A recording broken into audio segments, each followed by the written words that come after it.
जय श्री कृष्णा। सबसे पहले आप सभी को शिक्षक दिवस की बहुत बहुत शुभकामनाएं। शिक्षक दिवस के इस पावन अवसर पर मैं आपके साथ एक शिक्षक का हमारे जीवन में, समाज में, देश में और पूरे विश्व में क्या महत्व है, इसकी जानकारी शेयर करूंगा। आपको मैं बता दूं, 1977-78 से मैं कॉलेज लेक्चरर के रूप में और उसके बाद एक प्रिंसिपल के रूप में, पीजी कॉलेज के प्रिंसिपल के रूप में कार्य करता चला आया हूँ।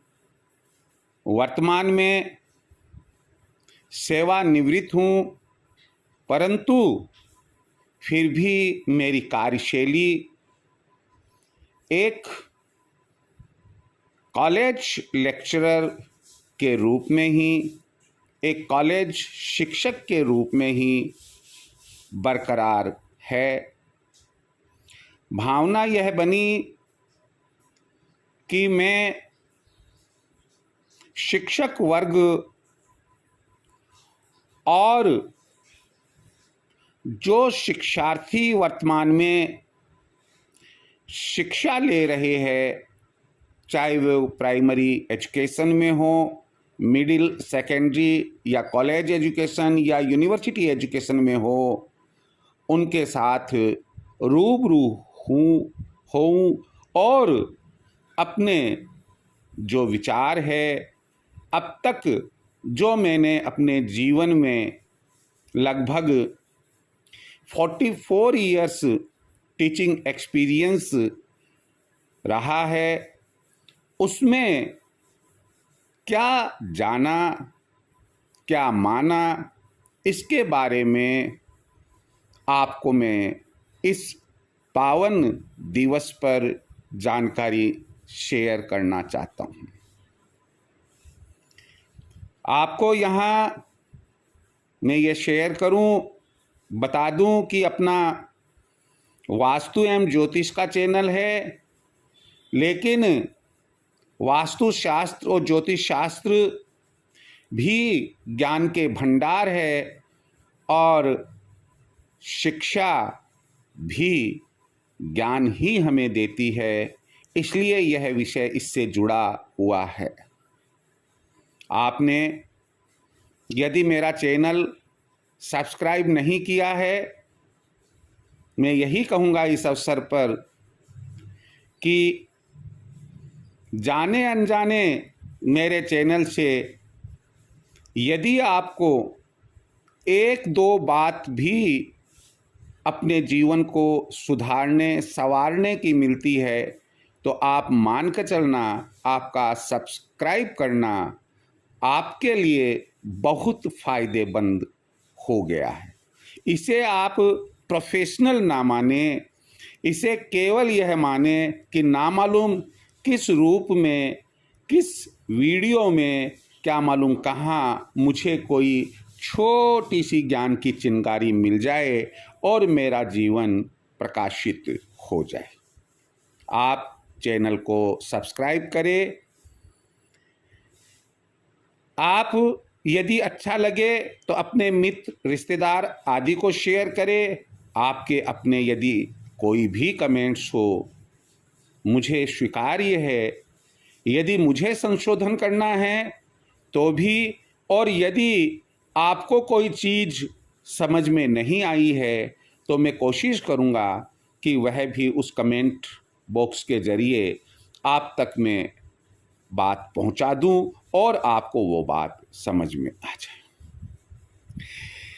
शिक्षक दिवस के दिन हम अपने शिक्षकों का, चाहे वो स्कूल टीचर्स हो, चाहे वो कॉलेज टीचर्स हो, चाहे वो यूनिवर्सिटी टीचर्स हो, हम उनका मान सम्मान करते हैं। छोटी स्कूल्स में बच्चों को शिक्षक की भूमिका दी जाती है और उनको कहा जाता है कि आज आप क्लासेस लीजिए। ऐसा क्यों? क्योंकि हिंदुस्तान में, हमारे भारत में प्रारंभ से ही शिक्षकों का समाज में बहुत महत्व रहा है। शिक्षक को प्राचीन समय में गुरु की संज्ञा दी जाती थी और हम बखूबी जानते हैं कि इसमें श्लोक बना हुआ है, गुरुर ब्रह्मा गुरुर विष्णु गुरुर्देवो महेश्वरा। ये जो श्लोक है वह एक शिक्षक को ब्रह्मा विष्णु महेश के जैसे मानना चाहिए, बताता है। हमारे जो प्राचीन कवि है उन्होंने दोहे लिखे, गुरु गोविंद दोऊ खड़े काके लागू पांव, बलिहारी गुरु आपने गोविंद दियो बता। कहने का मतलब ये है कि भगवान और गुरु अगर ये दोनों खड़े हो तो एक शिक्षार्थी के सामने ये प्रश्न उत्पन्न हो जाता है कि मैं पहले भगवान को चरण स्पर्श करूं या अपने गुरु। दिमाग में आता है कि अरे गुरु भगवान से बड़ा होता है, क्यों कि गुरु ने ही मुझे ज्ञान दिया है कि और बताया है कि ये भगवान है। अगर गुरु नहीं होते तो मुझे कौन बताता कि ये भगवान है। आप देखिए, कवि ने गुरु को गोविंद से बड़ा दर्जा दिया है। हम यहां एक बात और समझ ले कि गुरु का अर्थ होता है भार। जो ज्ञान में भारी हो वही गुरु होता है। वर्तमान समय में हमारे जीवन में दो प्रकार के गुरु होना निहायत ही जरूरी होता है। एक जो शैक्षिक और व्यावसायिक ज्ञान प्राप्त करने के लिए गुरु, जो हमारे स्कूल टीचर्स है, कॉलेज टीचर्स है, यूनिवर्सिटी टीचर्स है। एक समाज में हमारे आध्यात्मिक गुरु जो हमें बताते हैं कि हमें धर्म संबंधी कार्य क्यों करने चाहिए, पुण्य क्या है, पाप क्या है, मोक्ष की प्राप्ति कैसे हो सकती है, समाज में कैसे रहना चाहिए, आदि आदि। कहते हैं हमारे जब भागवत पाठ वगैरह कोई भी होता है तो वो आध्यात्मिक गुरु कहते हैं कि आपको एक गुरु अवश्य बनाना चाहिए। क्यों कि गुरु बिना गत नहीं, अर्थात मोक्ष प्राप्त नहीं होता है।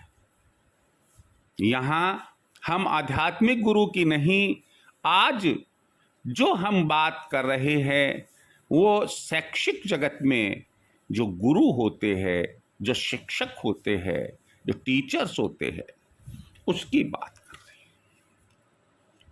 यहाँ फिर एक अच्छी बात मैं शेयर करना चाहूँगा कि मनुष्य जीवन के बाद, मनुष्य जीवन प्राप्त करने के ठीक बाद जब बच्चा माँ की गोद में खेलता है तो शास्त्रों में उल्लेख मिलता है कि सबसे पहला जो गुरु होता है वह माँ होती है। माँ के आंचल में जो वह सीख लेता है वह एक जन्म घूंटी होती है, उसमें संस्कार पैदा होते हैं। किस तरह से समाज में रहना है, किस तरह से जीवन जीना है, कैसे अपने पैरों पर खड़े होना है, पैदा होता है। मालूम नहीं होता है मैं कौन हूँ, माँ बताती है।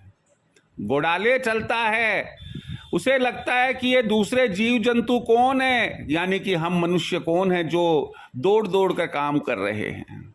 माँ उसे घोड़ाले से पांव चलना सिखाती है, जल पीना सिखाती है, दूध पीना सिखाती है, भोजन करना सिखाती है, नहाना धोना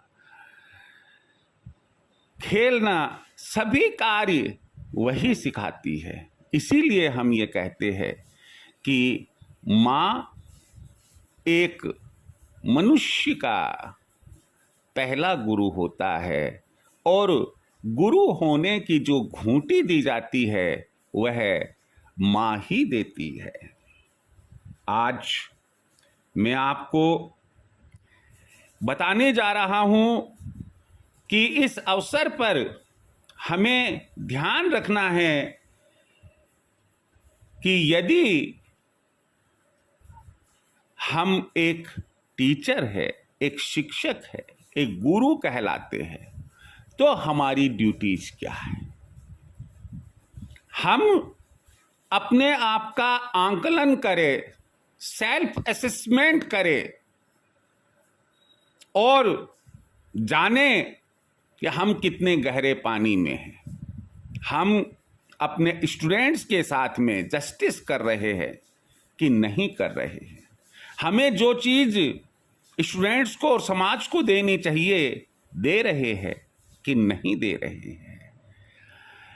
इसी संबंध में एक शिक्षक के कर्तव्य क्या है। पहला है कि वह स्वयं अपने क्षेत्र में पूरी तरह शिक्षित और निपुण होना चाहिए। यदि किसी भी तरह महसूस होता है कि कोई कमी है, तो बजाय स्कूल या कॉलेज में उस कमी को दर्शाए, स्वयं पहले अपनी उस कमी को दूर करे। दूसरा है स्वयं यानी कि टीचर, शिक्षक स्वयं अनुशासन में रहे। क्यों कि जब एक अध्यापक, एक शिक्षक अनुशासन में रहेगा तो शिक्षार्थी, विद्यार्थी, स्टूडेंट्स अपने आप डिसिप्लिन में रहेंगे, अनुशासन में रहेंगे। आज मोबाइल का युग है और हम फोन पर कह देते हैं सर अपने प्रिंसिपल या हेडमास्टर को मैं बस लेट हो रही है, 10 मिनट लेट आऊँगा। कभी आपने सोचा कि अगर आपकी क्लास में 40 स्टूडेंट्स पढ़ रहे हैं, आपके 10 मिनट लेट आने से कितने स्टूडेंट्स का और कितने समय का नुकसान होगा। तो 40 को 10 से गुणा करें तो 400 मिनट का ज्ञान आप नहीं दे पा रहे। मुझे और आपको कोई अधिकार नहीं है यह कि हम 400 मिनट का ज्ञान अपने शिक्षार्थियों को ना दें। मैं तो यही चाहूँगा कि अगर मेरी क्लास 10 बजे है तो मुझे 9:30 बजे अपने कार्यस्थल पर पहुंचने की कोशिश करना चाहिए और समय पर अपने विद्यार्थियों के सम्मुख पहुंचना चाहिए। मैं अगर अनुशासित हूं तो विद्यार्थी, स्टूडेंट्स अपने आप अनुशासित होंगे। अगला बिंदु है एक शिक्षक को अपना ज्ञान पूर्ण रूप से विश्लेषित करके अपने स्टूडेंट्स में फैलाना चाहिए, अपने स्टूडेंट्स को देना चाहिए। कईयों की ऐसी भावना हो सकती है कि मैं संक्षेप में बता दूं, एनालाइज ना करूं। आप मान कर चलिए हमारे सामने जो बैठे हुए हैं वो स्टूडेंट्स हैं। यदि हम अपने नॉलेज को एनालाइज करके उनको नहीं बताएंगे तो वो गैप ऑफ कम्युनिकेशन होगा, और ऐसे में जो हम समझाना चाहते हैं वो हम अपने स्टूडेंट्स को नहीं समझा पाएंगे। इसलिए कहीं पर भी ये ना सोचे कि नहीं, इतना एनालाइज करने की ज़रूरत कहाँ है, बहुत ज़रूरत है।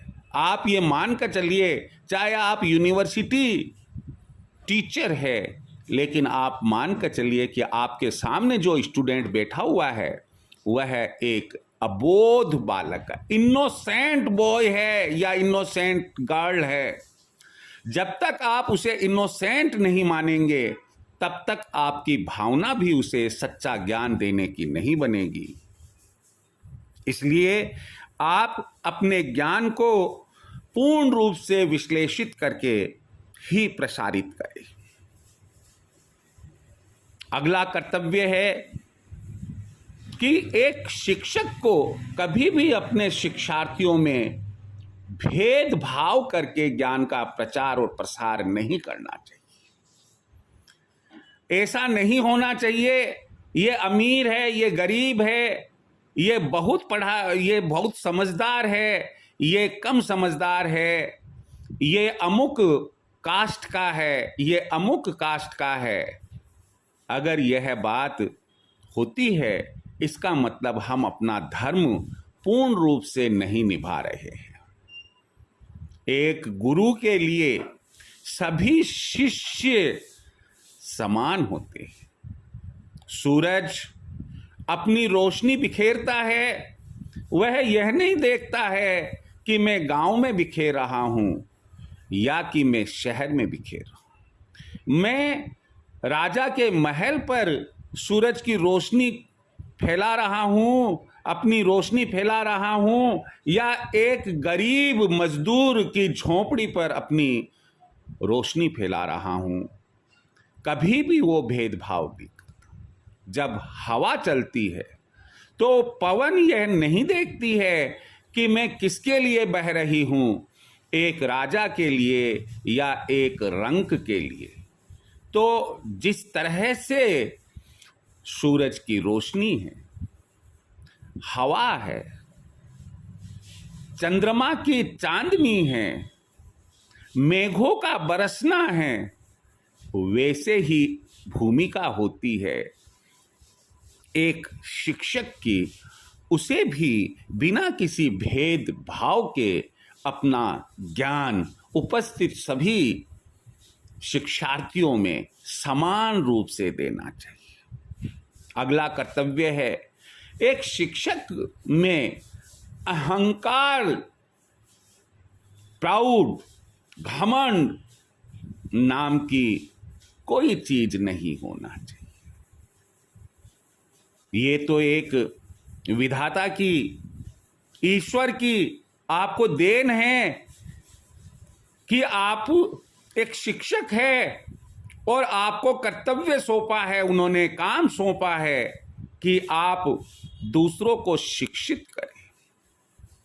इसमें अहंकार वाली कौन सी बात आ जाती है? हमेशा ध्यान रखिए, जहां अहंकार होता है वहां विवेक नहीं होता है, वहां ज्ञान नहीं होता है। और जब विवेक और ज्ञान और बुद्धि हमारी अहंकार रूपी बुरे तत्व से प्रभावित हो जाएगी तो भला क्या तो हम अपने आप को शिक्षित रख पाएंगे और क्या अपनी शिक्षा अपने शिक्षार्थियों को दे पाएंगे। इसलिए एक शिक्षक को कभी भी अपने आप पर, अपने ज्ञान पर प्राउड या घमंड नहीं करना चाहिए। अगला कर्तव्य है एक शिक्षक का कि वह गुरु शिष्य का संबंध बनाए रखे। सबसे उच्च जो संबंध है संसार में वो गुरु और शिष्य का है। बड़ा दुख होता है इस वर्तमान समय को देखते हुए। अब मैं कैसे कह दूं कि ये कौन सी कल्चर से क्या लिया गया है कि जहां एक गुरु अपने शिष्य के साथ शिष्य जैसा व्यवहार ना करके एक दोस्त के रूप में, एक नौकर के रूप में और एक अन्यथा रूप में उसको देखता है, उसके साथ व्यवहार करता है, तो ऐसी स्थिति में यह एक शिक्षक के कर्तव्य के विपरीत बात है। हमेशा शिक्षक को चाहिए कि वह गुरु और शिष्य का संबंध बनाए रखे। एक शिक्षक अपने शिक्षार्थी को शिक्षा दे, उसे बताए कि हमेशा जीवन में ध्यान रखे। देखिए, मैं कुछ बिंदु बोल रहा हूं। हम एक इंसान हैं, इंसानियत हमारा धर्म है। कर्तव्य का पालन ही सबसे बड़ा धर्म कहलाता है। आलस्य मनुष्य का सबसे बड़ा शत्रु होता है। क्रोध एक अग्नि है जो स्वयं को तो जलाती है, साथ ही साथ स्वयं का विवेक और बुद्धि भी हर लेती है। शिक्षार्थी को कभी क्रोध नहीं करना चाहिए। जीवन अनमोल है, इसे व्यर्थ नहीं गंवाएं। समय के महत्व को समझे, समय की कद्र करे। जिसने वक्त को ठुकराया, वक्त उसे ठुकरा देता है। आज महामारी बनी हुई है मोबाइल।